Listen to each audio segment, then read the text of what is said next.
Shalom, selamat pagi dan salam sejahtera bagi kita sekalian. Sahabat Delima yang dikasihi Tuhan Yesus Kristus, firman Tuhan untuk kita hari ini diambil dari kitab Yesaya pasal 56 ayat 1. Demikian dikatakan di sana. Beginilah firman Tuhan, taatilah hukum dan tegakkanlah keadilan, sebab sebentar lagi akan datang keselamatan yang daripadaku dan keadilanku akan dinyatakan. Demikian firman Tuhan. Saudara-saudara yang dikasihi Tuhan Yesus Kristus, keselamatan yang dari Allah bersifat universal, tidak hanya pada satu bangsa saja.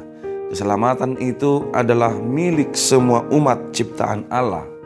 Tetapi umat Israel dipilih oleh Allah sebagai bangsa yang dikuduskan untuknya karena iman nenek moyang mereka, Abraham, Ishak, dan Yakub. Tetapi pada hakikatnya keselamatan itu adalah kepada semua orang. Itulah yang menjadi judul perikop kita, keselamatan adalah bagi semua orang.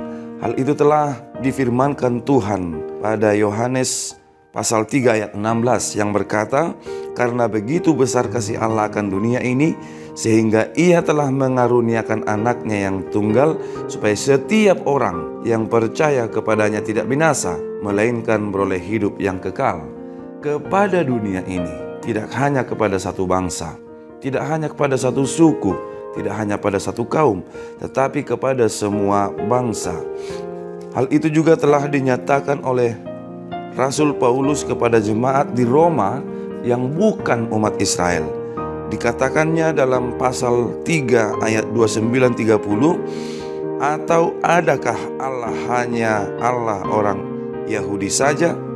Bukankah ia juga adalah Allah bangsa-bangsa lain? Ya, benar. Ia juga adalah Allah bangsa-bangsa lain. Artinya, kalau ada satu Allah yang akan membenarkan baik orang-orang bersunat karena iman maupun orang-orang yang tak bersunat juga karena iman.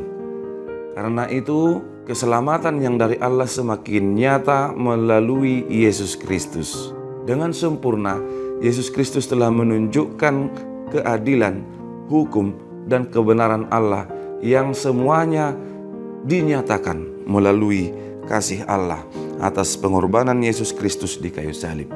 Oleh karena itu, saudara-saudara yang dikasihi Tuhan Yesus Kristus, berbahagialah kita karena kita adalah orang-orang Kristen, orang-orang pengikut Yesus Kristus yang telah dipilih dan ditetapkan untuk memperoleh keselamatan yang dari Tuhan. Tetapi tidak cukup hanya itu saja.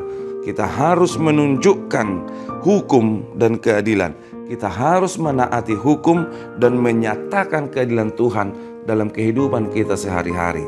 Maka di dalam seluruh kehidupan kita, kita harus senantiasa memiliki karakter Kristiani yang mencintai keadilan, yang menaati hukum, yang menunjukkan kasih dalam segala hal tindak tanduk kehidupan kita. Biarlah ketaatan kepada hukum menjadi ciri khas, menjadi karakter kita dimanapun kita berada. Biarlah keadilan itu harus tegak setegak-tegaknya oleh cara hidup kita, dan kasih setia dan cinta kasih, hidup yang penuh dengan kasih sayang menjadi bagian dari perilaku orang percaya, dari perilaku kita semua, sehingga kemanapun kita berada, orang mengenal dan melihat ketaatan dan keadilan melalui diri kita. Maka kehendak Allah akan terjadi di bumi ini seperti di kerajaan sorga, dan keselamatan menjadi warisan kita semua. Selamat beraktivitas, selamat menunjukkan ketaatan kepada hukum dan cara hidup yang menegakkan keadilan. Tuhan memberkati dan memampukan kita semua. Amin.